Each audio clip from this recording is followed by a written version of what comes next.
السلام علیکم۔ مجاہد فرساد۔ آج ہم اردو قواعد پر بات کریں گے۔ PPSC کے ذریعے لیکچرار اردو کے ٹیسٹ میں تقریباً 5 سوال قواعد پر مشتمل ہوتے ہیں، جبکہ فیڈرل کے ٹیسٹ میں تقریباً 15 سوالات ہوتے ہیں۔ اس لیے قواعد پر عبور حاصل کرنا ضروری ہے۔ تو قواعد کو یاد کرتے ہوئے ان کی ترتیب ضرور ذہن میں رکھنی چاہیے، کیونکہ ترتیب سے یاد کی گئی چیز زیادہ دیر کے لیے یاد رہتی ہے۔ تو آج میں ترتیب کے ساتھ کچھ چیزیں بیان کروں گا، آپ بھی اسی طرح یاد کرنے کی کوشش کیجیے گا۔ پہلے ہم دیکھتے ہیں کہ قواعد کیا ہے۔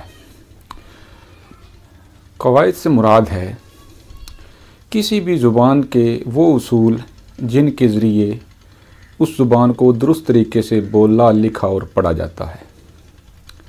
تو اردو قواعد میں 2 چیزیں ہیں، یعنی اردو قواعد کے 2 حصے ہیں، ایک صرف اور دوسرا نحو۔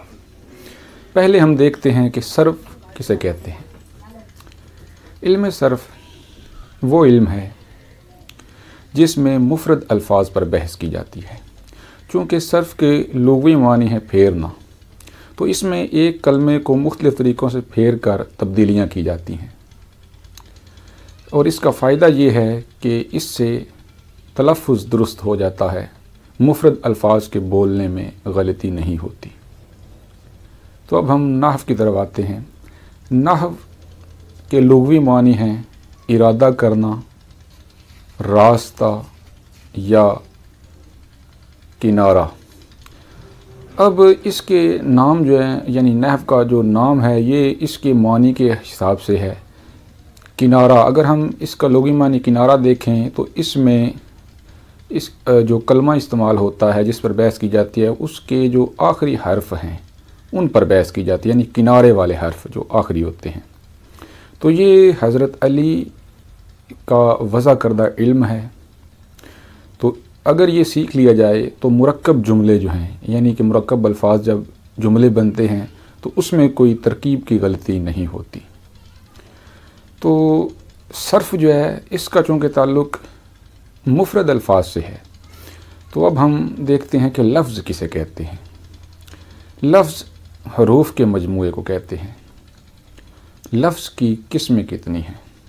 لفظ کی 2 قسمیں ہیں، کلمہ اور محمل۔ اب ہم یہ دیکھتے ہیں کہ کلمہ کسے کہتے ہیں۔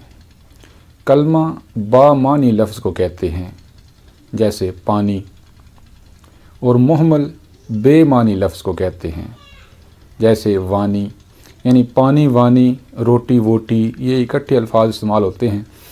تو جو بامعنی ہوتا ہے وہ کلمہ کہلاتا ہے، اور جو بے معنی ہوتا ہے اسے محمل کہتے ہیں۔ اب ہم یہ دیکھتے ہیں کہ لفظ کی 2 قسمیں ہیں، کلمہ اور محمل۔ تو کلمہ کی کتنی قسمیں ہیں؟ کلمہ کی 3 قسمیں ہیں، اسم، فعل، حرف۔ اب ہم ان تینوں کی تعریف متعین کرنے کی کوشش کرتے ہیں۔ اسم کسے کہتے ہیں؟ اسم کسی چیز، جگہ یا شخص کے نام کو کہتے ہیں۔ اور فعل کا مطلب ہے کام۔ اس کی نشانی یہ ہے کہ اس کے آخر پر نون الف نہ آتا ہے، لیکن اس میں زمانہ پایا جاتا ہے۔ ویسے مصدر کے آخر میں بھی نون الف نہ آتا ہے، لیکن اس میں زمانہ نہیں ہوتا۔ حرف کسے کہتے ہیں؟ حرف کا اپنا کوئی معنی نہیں ہوتا، وہ فعل اور اسم کو ملانے کے لیے استعمال ہوتا ہے، جیسے اسلم نے اکرم کو مارا۔ اب اسلم اور اکرم کے درمیان نے ہے، کو مارا۔ اب جو کو کا لفظ ہے یہ بھی حرف ہے، یعنی اسم سے اسم کو ملانے کے لیے، فعل سے فعل کو ملانے کے لیے، یا اسم سے فعل کو ملانے کے لیے حرف استعمال ہوتا ہے۔ اسم کی قسمیں اگر ہم دیکھیں تو اسم کی مختلف لحاظ سے قسمیں ہیں، جیسے معنوں کے لحاظ سے۔ تو اسم کی معنوں کے لحاظ سے 2 قسمیں ہیں، ایک اسم معرفہ اور دوسری اسم نکرہ۔ تو اسم معرفہ کسے کہتے ہیں؟ کسی خاص نام کو معرفہ کہتے ہیں، وہ چیز کا بھی ہو سکتا ہے، جگہ کا بھی ہو سکتا ہے۔ تو اسم معرفہ کی کتنی قسمیں ہیں؟ اسم معرفہ کی 5 قسمیں ہیں۔ اسم علم، اسم ضمیر، اسم اشارہ، اسم موصول اور اسم منادہ۔ تو ان میں سے اسم علم پہلے ہے تو اس کو ڈسکس کر لیتے ہیں۔ اسم علم سے کیا مراد ہے؟ یہ وہ اسم ہے جو کسی شخص کی پہچان کے لیے علامت کے طور پر بولا جاتا ہے یعنی علم علامت سے ہے، تو کسی شخص کی پہچان کے لیے علامت کے طور پر استعمال ہونے والا اسم علم کہلاتا ہے۔ اس کی مزید 5 قسمیں ہیں: عرف، خطاب، لقب، کنیت اور تخلص۔ اب ہم ان 5 کو ایک ایک کر کے بیان کرتے ہیں۔ عرف کسے کہتے ہیں؟ کسی کا نام جو پیار سے پڑ جائے یا حقارت یا نفرت سے پڑ جائے، جیسے رشید کو شیدہ کہنا یا کسی بچے کو کاکا کہنا، تو اس طرح پیار سے یا نفرت سے پڑا ہوا نام وہ عرف کہلاتا ہے۔ خطاب، یہ اعزازی نام ہوتا ہے جو کسی شخص کی بہادری یا کسی خدمت کے صلے میں اس کو قوم یا حکومت دیتی ہے، جیسے سر عبد القادر، شمس العلماء میر حسن۔ تو اس میں سر اور شمس العلماء یہ خطاب ہیں۔ آج کل ستاروں کی شکل میں خطابات دیے جاتے ہیں، جیسے ستارہ امتیاز وغیرہ، نشان حیدر۔ لقب کسے کہتے ہیں؟ لقب وہ وصف ہے جو کسی خوبی کی وجہ سے پڑ جائے، وہ نام ہے جو کسی خوبی کی وجہ سے نام کا حصہ بن جائے، یعنی یہ صفت ہے جو خوبی کی بنا پر نام کا حصہ بن جاتی ہے، جیسے ابراہیم خلیل اللہ، اسماعیل ذبیح اللہ، موسیٰ کلیم اللہ۔ تو یہ خلیل اللہ، ذبیح اللہ اور کلیم اللہ یہ القاب ہیں۔ کنیت کسے کہتے ہیں؟ یہ وہ نام ہوتا ہے جو ماں، باپ، بیٹا یا بیٹی کی نسبت سے پڑتا ہے، مثلا ابو القاسم، ام کلثوم، بنت محمد، ابن مریم۔ اب کنیت کے لیے خونی رشتہ ہونا ضروری نہیں، مثلا ابو ہریرہ، ابو تراب، ابو جہل۔ تو کنیت کے لیے رشتہ ہونا ضروری نہیں ہے۔ اب ہم دیکھتے ہیں تخلص کسے کہتے ہیں۔ تخلص وہ مختصر نام ہے جو شاعر اپنے شعروں میں استعمال کرتے ہیں۔ بعض شاعر اپنا نام ہی استعمال کر لیتے ہیں اور بعض کوئی اور لفظ استعمال کرتے ہیں، جیسے مرزا غالب، ان کا نام اسد اللہ جبکہ تخلص غالب ہے۔ اسی طرح حالی، ان کا نام الطاف حسین جبکہ تخلص حالی۔ لیکن مومن خان مومن، انہوں نے اپنے نام ہی کا حصہ مومن جو ہے وہ تخلص کے طور پر استعمال کیا۔ تو اس میں علم کی 5 اقسام ہو گئیں۔ اب چونکہ یہ اس میں معرفہ کی اقسام ہم بیان کر رہے تھے، تو پہلی تھی اسم علم، دوسری ہے اسم ضمیر۔ اب اسم ضمیر کی طرف آتے ہیں۔ ضمیر کسی نام کی جگہ استعمال ہونے والا اسم ہے، جیسے ارطغرل غازی سلیمان شاہ کا بیٹا ہے، وہ بہت بہادر ہے۔ اب پہلے ہم نے ارطغرل غازی لفظ بولا، اب اس نام کی جگہ وہ بولا، یعنی کسی نام کو بار بار استعمال کرنے کے بجائے ایک بار استعمال کر کے اس کے بعد پھر اسم ضمیر استعمال کیا جاتا ہے۔ اس کے بعد ہے اسم اشارہ۔ یہ وہ اسم ہوتا ہے جو کسی جگہ یا شخص یا چیز کی دوری یا نزدیکی کو ظاہر کرتا ہے۔ اگر دور کی طرف اشارہ کیا جائے تو اسے اشارہ بعید کہتے ہیں، اور اگر قریب اشارہ کیا جائے تو اسے اشارہ قریب کہتے ہیں، اور جس چیز کی طرف اشارہ کیا جائے اسے مشار الیہ کہتے ہیں۔ دور کے لیے وہ، اس، ادھر یہ استعمال ہوتے ہیں، اور نزدیک کے لیے یہ، اس، ادھر وغیرہ استعمال ہوتے ہیں۔ تو اب ہم اگلی قسم پر آتے ہیں، اسم موصول۔ اسم موصول کا ایک دوسرا نام ہے ناتمام اسم، یعنی یہ جملے میں جب تک اس کے ساتھ جملے کا اگلا حصہ شامل نہ ہو اس کا اپنا مطلب بھی واضح نہیں ہوتا۔ جیسے جو کرے گا سو بھرے گا، اس میں جو کا لفظ اس میں موصول ہے۔ اس سے اگلی قسم ہے اس میں منادا۔ منادا کا لفظی مطلب ہے بلایا گیا، صدا دیا گیا۔ تو وہ نام جو حرف ندا کے ساتھ آتا ہے وہ اسم منادا کہلاتا ہے۔ جیسے یا اللہ، اب اس میں جو اللہ ہے یہ اسم منادا ہے اور یا حرف ندا ہے، تو وہ اسم جو حرف ندا کے ساتھ بلایا جائے، حرف ندا کے ساتھ آئے، وہ اسم منادا کہلاتا ہے۔ تو یوں ہم نے ایک ترتیب کے ساتھ قواعد کی کچھ چیزیں بیان کی۔ اسم معرفہ یعنی اسم کی معنوں کے لحاظ سے قسم اسم معرفہ اور اسم نکرہ۔ اسم معرفہ کی آگے جو اقسام ہیں وہ میں نے بیان کر دی ہیں۔ اسم نکرہ کی اقسام انشاءاللہ ہم اگلے لیکچر میں بیان کریں گے۔ بہت شکریہ۔ السلام علیکم، مجاہد فرساد۔ سابقہ لیکچر میں ہم نے اسم کی معنوں کے لحاظ سے اقسام بیان کی تھیں۔ اسم کی معنوں کے لحاظ سے دو قسمیں ہیں، اسم معرفہ اور اسم نکرہ۔ سابقہ لیکچر میں ہم اسم معرفہ کی اقسام پر بات کر چکے ہیں، آج ہم اسم نکرہ کی اقسام پر بات کرتے ہیں۔ اسم نکرہ کیا ہے؟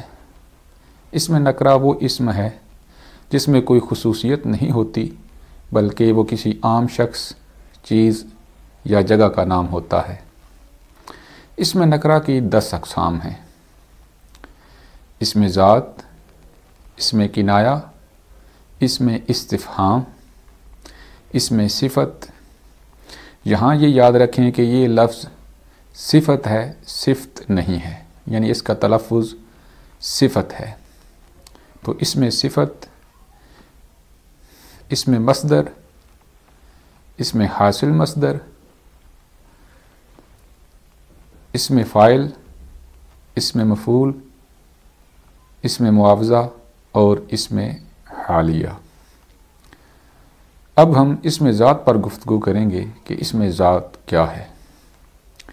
اسم ذات وہ اسم ہے جو کسی چیز، شخص یا جگہ کی اصلیت کو دوسری چیز یا شخص کی اصلیت سے الگ ظاہر کرے۔ اسم ذات کی 7 اقسام ہیں۔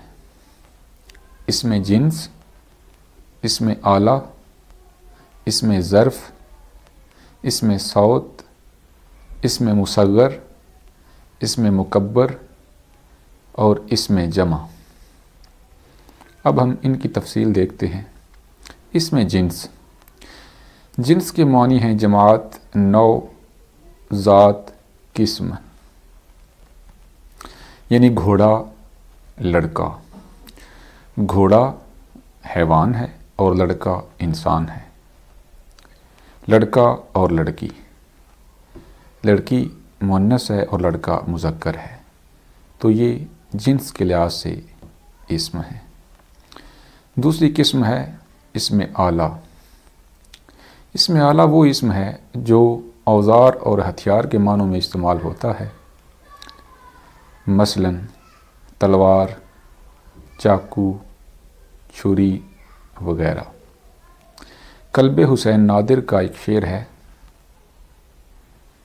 نہ خنجر اٹھے گا نہ تلوار ان سے، یہ بازو میرے آزمائے ہوئے۔ تو اس میں تلوار اور خنجر یہ اسم آلہ ہے۔ اس کے بعد اسم ظرف، یہ وہ اسم ہے جو وقت اور جگہ کو ظاہر کرتا ہے۔ اس کی 2 قسمیں ہیں، اسم ظرف مکان اور اسم ظرف زمان۔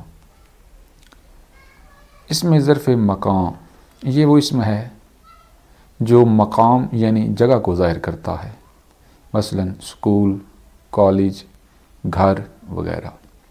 اور اسم ظرف زمان یہ زمانے کو یعنی وقت کو ظاہر کرتا ہے، جیسے صبح، شام، کل، آج، رات، دن، سیکنڈ، گھنٹہ وغیرہ۔ اس کے بعد ہے اسم صوت. یہ اسم ذات کی وہ قسم ہے جس میں کسی جاندار اور بے جان کی آواز ظاہر ہوتی ہے، مثلا کوے کی کائیں کائیں اور بارش کی چھم چھم. اس کے بعد اسم کی وہ قسم آتی ہے جو مصغر اور مکبر کے لحاظ سے آپس میں مقابلے میں آتی ہیں. پہلے ہے مصغر. مصغر کا دوسرا نام اسم تصغیر بھی ہے. اس میں چھوٹائی کے معنی پائے جاتے ہیں، مثلا صندوق سے صندوقچی، مشق سے مشکیزہ وغیرہ. اس میں مکبر اس میں مصغر کا متضاد ہے اور اس میں بڑائی کے معنی پائے جاتے ہیں، مثلا بات سے بتنگڑ، کار سے شاہکار، توت سے شہتوت وغیرہ. اس میں ذات کی آخری اور 7ویں قسم ہے اسم جمع. اس میں مختلف چیزوں کو جمع کر کے ایک نام دیا جاتا ہے اور وہی بولا جاتا ہے، جیسے گلدستہ. عام طور پر پھولوں کا گلدستہ بولا جاتا ہے، جو درست نہیں. اس میں پھول اور گل کی تکرار ہے جو درست نہیں، جیسے ماہ رمضان کا مہینہ. اب یہ بھی درست نہیں. اس میں یا تو ہونا چاہیے ماہ رمضان یا پھر رمضان کا مہینہ. اسی طرح سنگ مرمر کا پتھر، یا تو سنگ مرمر کہیں یا پھر مرمر کا پتھر. تو اسی طرح یا صرف گلدستہ کہنا چاہیے یا پھر پھولوں کا دستہ. تو یہ مثال ہے اسم جمع کی، اونٹوں کی قطار، پھولوں کا دستہ وغیرہ. تو آج ہم نے اسم نکرہ کی 10 اقسام کے نام اور ان میں سے جو پہلی قسم ہے اسم ذات، اس کی آگے 7 اقسام اور ان کی تفصیل یہ ہم نے پڑھی. انشاءاللہ اگلے لیکچر میں ہم اسم ذات کی باقی 9 اقسام کی وضاحت کریں گے. محنت جاری رکھیں کیونکہ محنت انسان کو بالآخر کامیاب کر دیتی ہے. بقول الطاف حسین حالی، مشقت کی ذلت جنہوں نے اٹھائی، جہاں میں ملی ان کو آخر بڑائی، بغیر اس کے ہرگز کسی نے نہ پائی، نہ عزت نہ شہرت نہ فرما روائی. بہت شکریہ. السلام علیکم. مجاہد فرساد. آج ہم اسم نکرہ پر بات کریں گے. اسم نکرہ کی 10 قسمیں ہیں، جن میں سے پہلی قسم اسم ذات، اس پر ہم پہلے لیکچر میں بات کر چکے ہیں اور اس کی آگے مزید 7 قسمیں ہیں، ان پر بھی بات کی تھی. تو اب ہم آگے دیکھتے ہیں. دوسری قسم ہے اسم کنایا. یہ وہ اسم ہے جو کسی چیز یا شخص کا چھپا ہوا اظہار کرتا ہے، مثلا کیا تم وہاں گئے تھے. اب اس میں جو لفظ ہے وہاں، اس سے اگر عام لوگ جو ہیں ان کو تو سمجھ نہیں آ رہی کہ وہاں سے کون سی جگہ مراد ہے، لیکن جس شخص سے بات کی جا رہی ہے اس کو معلوم ہے، تو یہ اشارے میں بات کی جاتی ہے. اس میں استفہام، اس میں بات پوچھی جاتی ہے، لیکن آگے اس کی مزید 3 قسمیں ہیں. اس میں استفہام استخباری، اقراری اور انکاری. استخباری میں خبر کے بارے میں بات ہوتی ہے، یعنی کوئی بات پوچھی جاتی ہے، اس میں نہ انکار ہوتا ہے اور نہ اقرار ہوتا ہے. مثلا کمرے میں کون کون تھا. اگر ہم اقراری کی بات کریں تو اس میں اقرار ہوتا ہے لیکن انداز سوالیہ ہوتا ہے. کیا وہ لنگڑا نہیں ہے، یعنی اقرار کیا جا رہا ہے لیکن کیا وہ لفظ سوالیہ ہے. تو سوال کا انداز ہوتا ہے لیکن اقرار کیا جاتا ہے. اور انکاری میں انکار کیا جاتا ہے لیکن انداز سوالیہ ہوتا ہے، جیسے میں نے ایسا کب کہا تھا. اب اس میں کب کا لفظ جو ہے یہ ویسے تو سوالیہ ہے، لیکن مطلب اس کا کیا بن رہا ہے کہ میں نے ایسا نہیں کہا تھا. میں نے ایسا کب کہا تھا، یعنی میں نے ایسا نہیں کہا تھا. اس میں صفت، اس میں کسی کی خصوصیت بیان کی جاتی ہے، یہ وہ اسم ہے. اس کی آگے مزید مشہور 4 قسمیں ہیں. صفت ذاتی، جس کا دوسرا نام صفت مشبہ بھی ہے. صفت نسبتی، عددی اور مقداری. تو پہلے ہم صفت ذاتی پر بات کرتے ہیں. یعنی وہ کسی شخص یا چیز کی ذاتی خوبی کو بیان کرتا ہے، جیسے احمد ذہین ہے، تو اس میں احمد کی ذاتی خوبی ذہانت کی بات کی جا رہی ہے۔ اب اس صفت ذاتی کی آگے مزید 3 قسمیں ہیں، تفصیل نفسی، بعض اور کل۔ تو پہلی ہم دیکھتے ہیں تفصیل نفسی۔ اس میں یہ ہے کہ کسی کا مقابلہ بلا شرکت غیرے ہوتا ہے، جیسے احمد ذہین ہے، اب اس میں صرف احمد کی بات کی جا رہی ہے، لیکن جب اس کا کسی ایک سے مقابلہ کروایا جاتا ہے تو وہ تفضیل بعض بن جاتا ہے، جیسے احمد علی سے ذہین ہے، اور جب اس کا مقابلہ سب سے کروایا جاتا ہے تو وہ کل بن جاتی ہے، جیسے احمد سب سے ذہین ہے۔ تو آگے ہے صفت نسبتی۔ یہ وہ صفت ہے جس میں کسی ایک شخص یا چیز کی نسبت کسی دوسری چیز یا دوسرے شخص سے کی جاتی ہے، جیسے غالب دہلوی۔ اب اس میں غالب کو دلی کا کہا جا رہا ہے، غالب کی نسبت دلی سے کی جا رہی ہے۔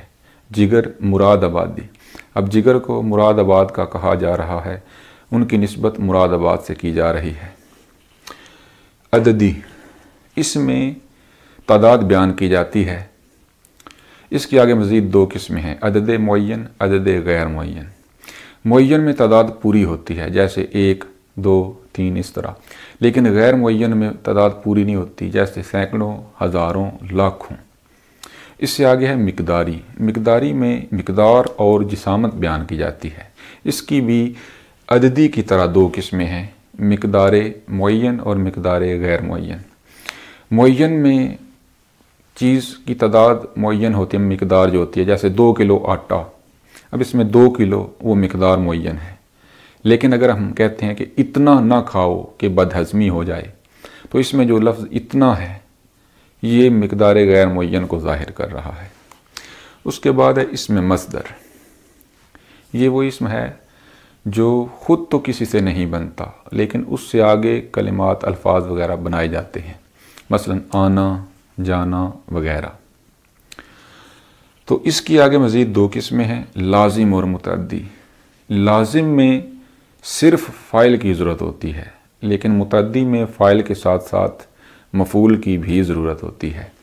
اس میں حاصل مصدر، یہ وہ اسم ہوتا ہے جو مصدر سے حاصل کیا جاتا ہے اور یہ کیفیت کو ظاہر کرتا ہے، جیسے بیٹھنا سے بیٹھک، یہ اس کی کیفیت، اس کی حالت بیان کی جا رہی ہے۔ اب عام طور پر یہ سمجھا جاتا ہے کہ اس میں حاصل مصدر سے حاصل کیا جاتا ہے۔ یہ ٹھیک ہے کہ مصدر سے حاصل کیا جاتا ہے، لیکن صرف مصدر سے حاصل نہیں کیا جاتا، بعض اوقات اسم سے بھی حاصل کیا جاتا ہے، جیسے آدم سے آدمیت۔ اب یہاں پر آدم جو ہے یہ مصدر نہیں بلکہ اسم ہے، تو اسم سے بھی یہ حاصل کیا جا سکتا ہے۔ اس کے بعد ہے اسم فاعل، یہ کام کرنے والے کو ظاہر کرتا ہے۔ اب سوال یہ پیدا ہوتا ہے کہ فاعل اور اسم فاعل میں کیا فرق ہے، کیونکہ فاعل بھی کام کرنے والا ہوتا ہے اور اسم فاعل بھی۔ اس میں فرق یہ ہے کہ جو فاعل ہے اس کا باقاعدہ نام ہوتا ہے، لیکن اسم فاعل کا نام نہیں ہوتا۔ مثلا زید نے خط لکھا، اب اس میں جو زید ہے وہ نام ہے، باقاعدہ نام لیا گیا ہے، یہ فاعل ہے، لیکن اگر کہا جائے خط لکھنے والے نے خط لکھا، تو اس میں لکھنے والا جو ہے وہ اسم فاعل ہے، کیونکہ اس کا نام ظاہر نہیں ہو رہا، جیسے زید نے دودھ نکالا، اب اس میں زید جو ہے وہ فاعل ہے، لیکن اگر کہا جائے دودھ والے نے دودھ نکالا، تو اس میں جو دودھ والا ہے وہ اسم فاعل ہے۔ اسی طرح اسم مفعول، اسم فاعل کی 2 قسمیں ہیں، اسم فاعل سماعی اور قیاسی۔ اسم مفعول جس طرح یہ فاعل ہے، کام کرنے والا، اسی طرح یہ بھی اس اسم یعنی شخص، چیز یا جگہ کو ظاہر کرتا ہے جس پر کام کیا جاتا ہے، تو اس کی بھی اس فاعل کی طرح 2 قسمیں ہیں، سماعی اور قیاسی۔ اسم معاوضہ، یہ کسی اجرت یا معاوضے کو ظاہر کرتا ہے، جیسے رنگائی، سلائی وغیرہ۔ اسم حالیہ، یہ وہ اسم ہے جو کسی فاعل یا مفعول کی حالت کو بیان کرتا ہے۔ اس کی خاص نشانی یہ ہے کہ اس میں ہوا، ہوئی، ہوئے وغیرہ لفظ آتا ہے، جیسے بچہ روتا ہوا آیا، اب اس میں روتا ہوا یہ حالت بیان کی جا رہی ہے، اور اس میں ہوا لفظ استعمال ہوا ہے، جو اس کی نشانی ہے وہ سوتا ہوا باتیں کرنے لگا۔ اس میں سوتا ہوا جو ہے وہ اس میں حالیہ کو ظاہر کر رہا ہے، اس کی حالت، اس کی کیفیت بیان کر رہا ہے۔ تو یہ اس میں نکرہ کی 9 اقسام تھیں۔ 10ویں جو اس میں ذات ہے یہ ہم پہلے بیان کر چکے ہیں۔ تو اس میں نکرہ اور اس میں معرفہ یہ معنوں کے لحاظ سے اسم کی قسمیں ہیں۔ تو انشاءاللہ ہم اگلے لیکچرز میں اسم کی باقی اقسام پڑھیں گے۔